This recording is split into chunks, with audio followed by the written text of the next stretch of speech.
"Your brother is the one carrying this family's name forward," my father said, raising his glass at Thanksgiving dinner, while everyone smiled and nodded. "You just have a good little job," I smiled back and said, then let him carry it alone. That one sentence, spoken quietly over candied yams and dry turkey, was the beginning of the end of everything they thought they owned. I need you to understand something first. I wasn't the dramatic one. I was never the dramatic one.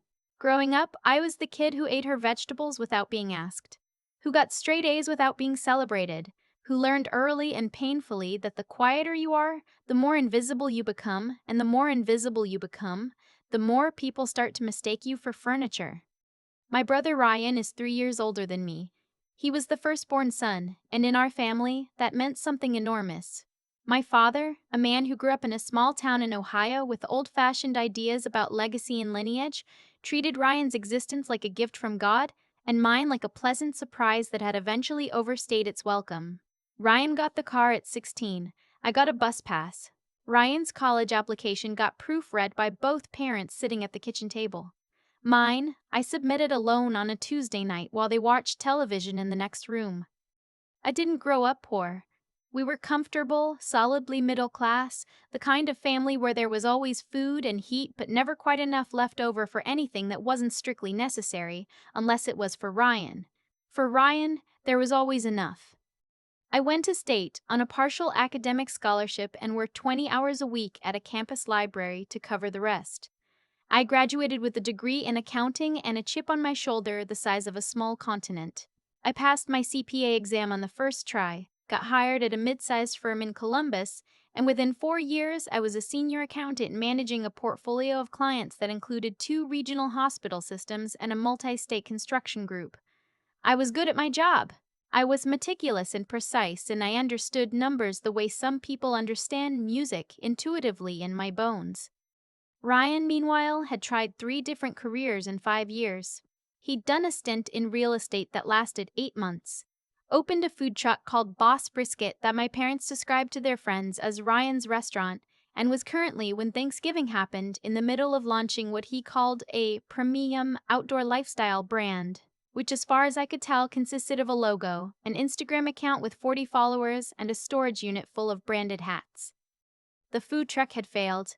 The real estate license had lapsed. The outdoor brand existed mostly in my father's imagination, which he had constructed carefully and maintained with religious devotion. My father talked about Ryan's businesses the way other fathers talk about their children's medical degrees, with reverence, with pride so thick it had a texture. I was the one who had helped them quietly over the years.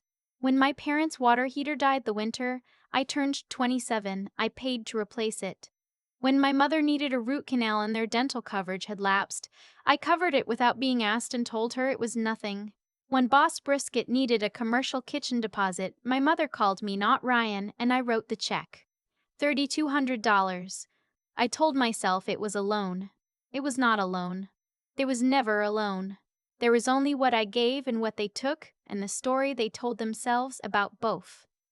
My parents' house, the one I grew up in, was their own. They owned it outright.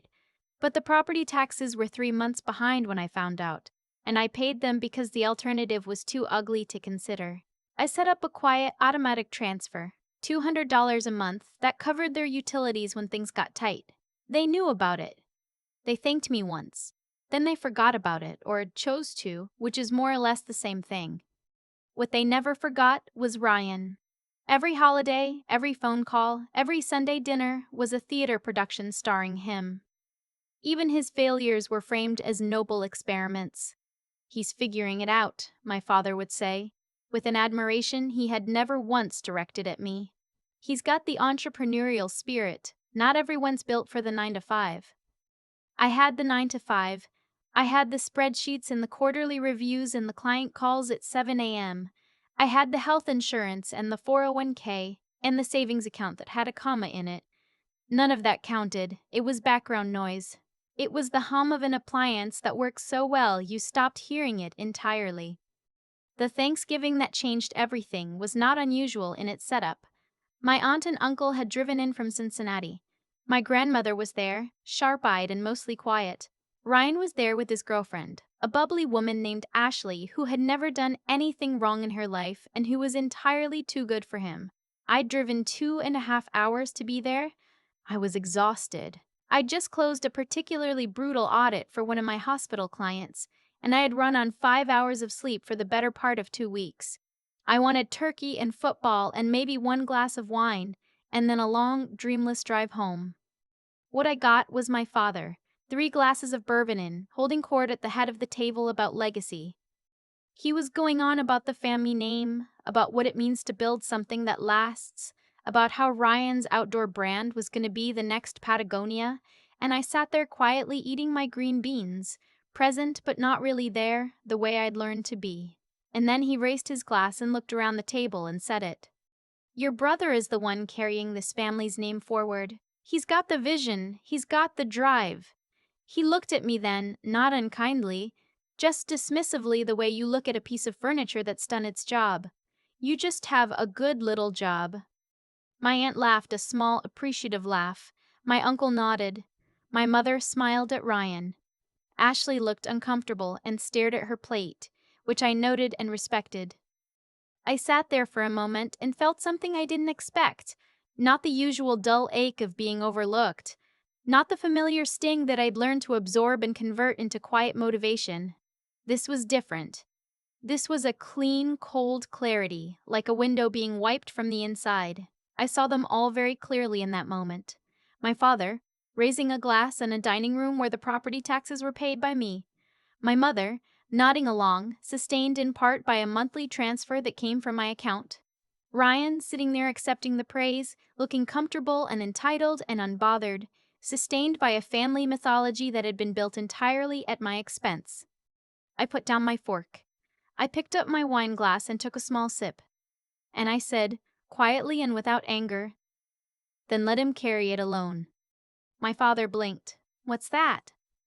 "If Ryan is carrying the family forward," I said, standing up and folding my napkin, "then he can carry all of it. I'll step back." My mother said, "Honey, don't make a scene." "I'm not making a scene," I said. "I'm making a decision. Thank you for dinner. The turkey was good."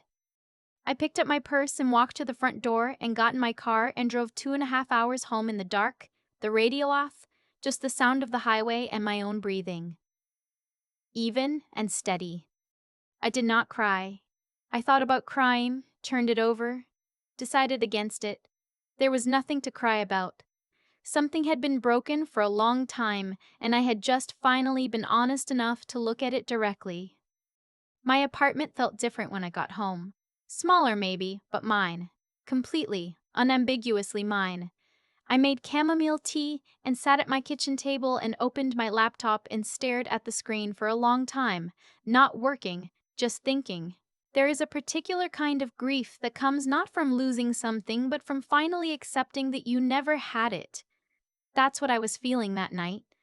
Not rage, not self-pity, just the quiet, settling weight of truth. Nobody called that night. Not my mother, not my father, not Ryan. 3 days later, my mother called. I was at my desk reviewing a depreciation schedule when her name appeared on my phone. I let it ring twice before answering. "You embarrassed your father," she said, skipping hello entirely. "In front of everyone. You know how important the holidays are to him, and you just got up and left like that." "He told me I have a good little job," I said. He was paying Ryan a compliment. "You always do this." "What do I always do?" "Make it about you." I wrote a small note on my legal pad. Canceled the utility transfer. Set a reminder. Then I said, "Okay, Mom, I hear you." She interpreted that as capitulation. It was not capitulation. It was the sound of a decision being finalized. "Good," she said, exhaling. "Now, listen. Ryan's suppliers are asking for payment on the first batch of inventory for the brand. Your father told him we could help, but we're a little short this month, and you know how you've always been supportive of his ventures." There it was, the real call inside the call. "How much?" I asked, not because I was going to write the check, but because I wanted to hear the number. 4,800. It's really an investment, not a donation, Ryan said. "I'm going to stop you there," I said. "I'm not going to be funding that. or anything else going forward. Her voice shifted. What do you mean anything else? The utility transfer, I said. It's going to stop at the end of this month. I'll give you 30 days notice so you can adjust. Silence, and then, that's $200 a month, Vanessa. We depend on that. I know, I said, which is why I've been sending it for 4 years without a word, but I'm reorganizing my finances. You're punishing us. I'm adjusting, I said. Those are different things. She said more. Her voice got higher and more jagged at the edges. She said I was selfish and that I didn't understand what it was like, and that Ryan needed support the way real entrepreneurs need support, not a salary and benefits, but faith and capital. She said my father was going to be devastated. She said I was behaving like a stranger, not a daughter. I said, I'll talk to you soon, Mom. Take care of yourself. I hung up and sat with the phone face down on my desk for a full minute. Then I picked it up and made another call. This one to my accountant, a meticulous woman named Patricia who had helped me structure my personal finances since my second year at the firm. I told her I was doing a full audit of my informal family contributions, every transfer, every reimbursement, every check. I wanted a complete picture. Give me a week, Patricia said. She gave me 4 days. What she came back with was a number that sat in my chest like a stone. Over 6 years, across utility payments, emergency reimbursements, the water heater, the dental bill, the food truck deposit, and 17 other smaller transactions I had to dig through my own records to reconstruct, I had quietly transferred just over $61,000 to or on behalf of my parents and brother. $61,000. Most of it undocumented. None of it repaid. All of it, when I looked back, extracted during phone calls that started with something else and arrived at money like a car arriving at a destination it had always intended to reach. I sat with that number for a long time. Then I made a list. I am a person who makes lists. It is a professional habit and also a personal one. The list had 3 columns. What I had given, what had been acknowledged, what had been returned. The second and third columns were almost entirely blank. Ryan called 11 days after Thanksgiving. I was surprised it took that long. He led with cheerfulness, which was his method, a kind of breezy assumption that any tension was both temporary and your problem to manage. Hey sis, so Mom says you're going through some kind of thing, just wanted to check in. That's thoughtful, I said. How's the brand going? Really well, actually. That's kind of what I wanted to talk to you about. The inventory situation? I'm not going to help with that, I said. A pause. The cheerfulness receded slightly. Okay, but just hear me out. This isn't like the food truck. The margins on this product are. Ryan, I said, and something in my voice must have been different because he actually stopped talking. I've contributed financially to your ventures going back to Boss Brisket. I have records of all of it. I need you to understand that I'm done doing that.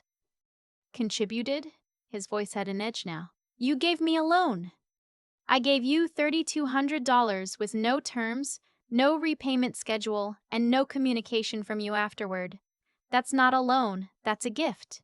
And I gave it because Mom asked me to, and I didn't know how to say no. But I know how to say no now. This is unbelievable, he said. You're doing this because of what Dad said at Thanksgiving? Over a toast? I'm doing this because of 6 years of patterns, I said. The toast was just the last line in a long document. He called me petty. He said I'd always resented him for being Dad's favorite, which was the first honest thing anyone in my family had said out loud in years, and I told him so. He didn't appreciate that. He said I was making a big mistake, that family is family, that I would regret pulling back when he made something of himself. I hope you do, I said. I genuinely mean that, but it won't be on my dime. He hung up. I finished my tea, which had gone cold, and washed the mug and went to bed. The fallout came in waves. My father called once, a short and furious call in which he told me I was acting entitled and that I didn't understand sacrifice and that real family doesn't keep score. I let him finish. Then I said, I've been keeping the lights on in that house for 4 years without a word of thanks. I think I've earned the right to keep score, just once. He hung up on me. My aunt sent a text saying she hoped I would reconsider and that family disagreements shouldn't become financial disputes, which was a sentence I would have found ironic under other circumstances. My mother cycled through three phases: hurt, then manipulative, then something closer to honest. The honest phase happened about 6 weeks later, when she called on a Sunday morning and her voice had no performance left in it. The utility bill came, she said. I know. It was more than we expected. I'm sorry, I said, and I meant it. She was quiet for a moment. Then she said something I hadn't expected. Your father is applying for jobs. He put in 3 applications this week. My father was 58 years old and had worked in regional sales for a company that had restructured him out 4 years ago. He'd been consulting vaguely ever since, which I now understood meant he had been depending on me, along with whatever savings they had, to fill the gap.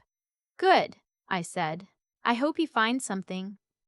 Vanessa, my mother said, and her voice cracked slightly at the edge. I didn't know it was $61,000. I hadn't told her that number. Patricia had told me to keep it private, professional advice I had almost, but not entirely followed. I had mentioned it to Ryan in a moment I now partially regretted. He had, apparently, passed it along. Now you know, I said. I didn't know, she said again, and I believed her. And also, I wasn't sure that not knowing was the same as being innocent.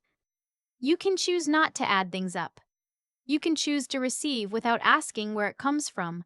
That is its own kind of choice. I'm not trying to destroy anything, I told her. I'm just not going to keep funding a life where I'm the invisible engine. I'm a person, Mom, not a resource. She cried a little. I didn't. We talked for 20 minutes, the most honest conversation we'd had in years, maybe ever, and when we hung up, I felt something I hadn't expected. Not triumph, not vindication.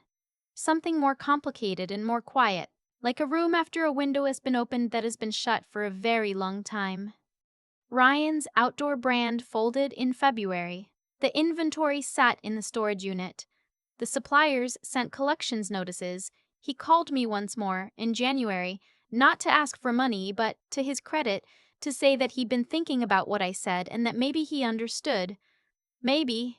He wasn't sure, but maybe. That's a start, I said.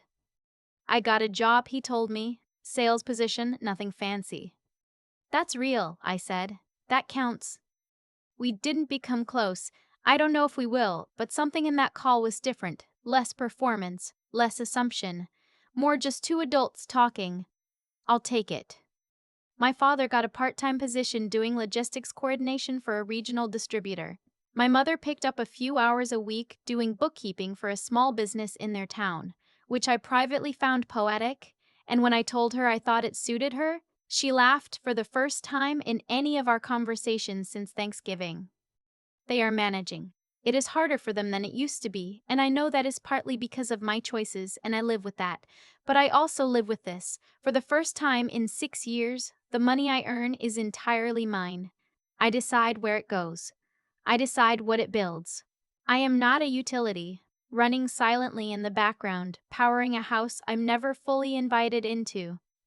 In March, I established a small scholarship fund through my firm's community foundation. It's for first-generation college students studying accounting or finance, students who are working their way through, students who have learned to be quiet and competent in rooms that don't always see them. It's not large, not yet, but it's real and it's mine, and it means something. My mother texted me on my birthday in April, just to say happy birthday, no ask attached to it, nothing underneath it. Just those 2 words and a heart emoji. I stared at it for a long time. Then I typed back, "Thank you, Mom," and meant it more than I expected to. I haven't been back to the house, not yet. I'm not sure when I will be. But I left the door open, just slightly, the way you leave a window cracked, to let the air change slowly rather than all at once. My father is proud. My brother is figuring it out. My mother is learning who she is when no one's holding everything together for her. And me. I am sitting at my kitchen table on a quiet Saturday morning with a cup of coffee and a clear conscience and a bank account that is entirely, unreservedly my own. For the first time in as long as I can remember, I am not waiting for someone to notice that I am carrying something. I put it down, I walked away. And the world, to my genuine surprise, did not end. It just got a lot lighter. I keep coming back to the number $61,000. Not because it still makes me angry. It doesn't, not really, not anymore, but because of what it represents. That number is 6 years of saying yes when I should have said nothing. 6 years of answering calls that always arrived at the same destination. It is the clearest possible proof that what you repeatedly allow becomes what people reliably expect. I don't think my father is a cruel man. I think he is a man who was never asked to look directly at something uncomfortable, and so he didn't. My brother is not a villain. He is someone who was handed a story about himself so early and so consistently that he had no reason to question it. And my mother was surviving inside a family dynamic she hadn't built but had agreed to maintain, day after day, with her silence and her small nods and her small nods and her calls that started with honey before they arrived at money. None of them woke up deciding to take from me. They just never decided not to. That's the part that took me the longest to understand. The harm in my family wasn't dramatic. It was quiet. It was accumulated. It was the result of 1,000 small choices made over years, theirs and mine, and every single one of those choices had a consequence that arrived eventually, the way water finds its level. What finally shifted something in me wasn't rage, it was clarity. When my father raised that glass and said what he said, something in me stopped performing the role I'd been playing. And the moment I stopped performing it, the entire set collapsed. That's how these things work. The dynamic only holds as long as everyone agrees to hold it. I used to think that being good meant being accommodating, that being a responsible, decent person meant making yourself available to the people you love, even when it cost you, even when they didn't ask how you were. Before they asked for what they needed. I had confused ethics with self-erasure. Real integrity isn't martyrdom. It's honesty. With other people and more importantly with yourself. It's knowing the difference between generosity and appeasement and being willing to sit with the discomfort of that distinction. The discipline it took to stop, to actually follow through, to not answer the door when guilt knocked, that wasn't cold. It was the hardest thing I have ever done. Staying would have been easier. Staying was what I knew. Walking away from a role you've played your entire life requires a kind of courage that nobody prepares you for, because nobody talks about how much grief there is in it, even when it's the right call. And the thinking part, understanding what had actually happened, naming it clearly, getting Patricia to put real numbers to a thing that had always lived in my chest as a vague weight that mattered too. You cannot change what you refuse to see. Numbers made it undeniable. Facts gave me solid ground to stand on when everything else wanted to be a feeling. I'm not standing here telling you I have it all figured out. My mother and I are in an early, fragile something that I am tending carefully. My brother got a job. My father applied for 3 positions in 1 week. These are real things that happened because consequences are real, and because people, when the comfortable option disappears, sometimes discover they were capable of more all along. My scholarship fund has its first 2 recipients. I met them over coffee last month. 2 young women working their way through school. Quiet and precise and hungry in the best possible way. I told them what I wished someone had told me 20 years ago. Your output does not determine your worth. Build carefully. Give intentionally. And never ever let anyone mistake your steadiness for a resource they're entitled to drain.